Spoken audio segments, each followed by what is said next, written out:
Hi everyone, my name is Sergio Gadur. I am the ESR13 in the PersonalizeAF project. I am from Argentina, I am 27 years old, I am a nuclear engineer and have a master's degree in engineering from the Balseiro Institute, University of Cuyo. My background is in computational fluid dynamics. I am currently employed at SIMULA Research Laboratory in Oslo, Norway, since April 2021, but I am still living in Argentina because the borders of Norway are closed. My project is entitled Prediction of Thrombolytic Events by Personalized Computational Models Accounting for Fibrosis. As an ESR, my research centers around atrial fibrillation patients who are stratified according to Judge-Vasquez score. The current risk of stroke assessment is sensitive but not very specific, which is not surprising because it doesn't include the mechanisms of blood clot formation, namely patient-specific morphological and hemodynamic features. Intuitively, a first approach could be to investigate flow patterns in the left atrium and left atrial appendage by using medical imaging such as magnetic resonance images or Doppler echocardiography. However, both magnetic resonance images and Doppler echocardiography cannot be fully reflective of the flow, presenting poor temporal and/or spatial resolution, but we can obtain excellent images of the wall movement.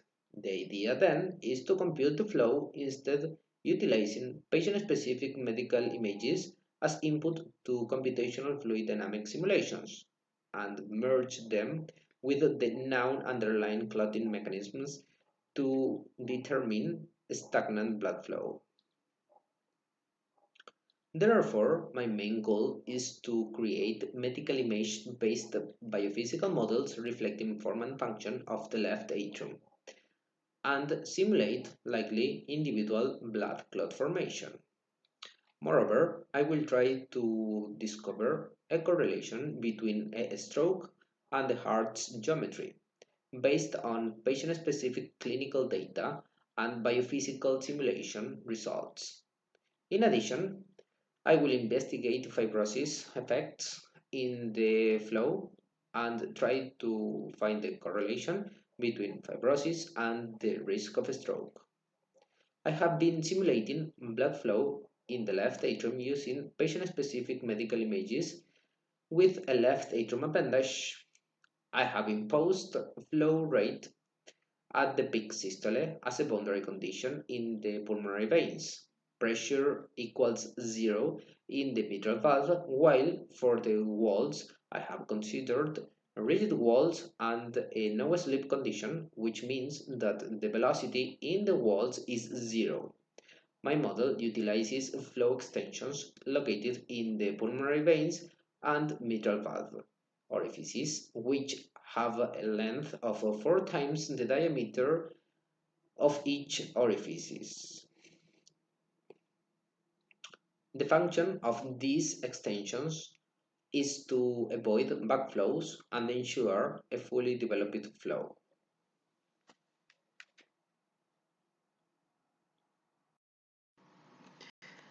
Taking into account that blood is a non-Newtonian fluid, and most of the previous researchers had not fully investigated rheology models, I have compared the Newtonian and the non-Newtonian model.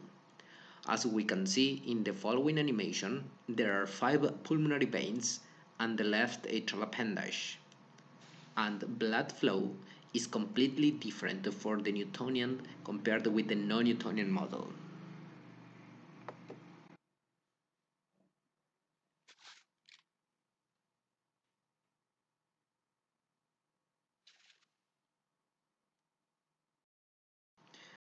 Additionally, since previous researchers had not performed a sensitivity analysis varying the number of elements in the computational domain, I did so, adding to the investigation a comparison of different meshes by plotting over time the velocity in different proof points for each model.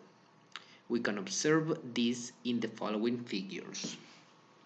This is the velocity magnitude in the proof points using the Newtonian model. And this is the velocity magnitude in the proof points using the non-Newtonian model. I have found that there is a mesh dependence for each rheology model.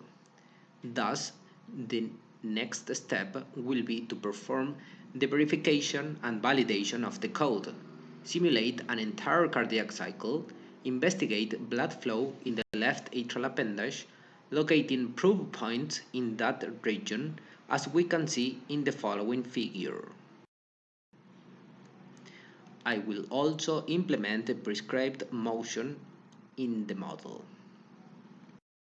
Finally, I want to thank and acknowledge the European Union for funding this project.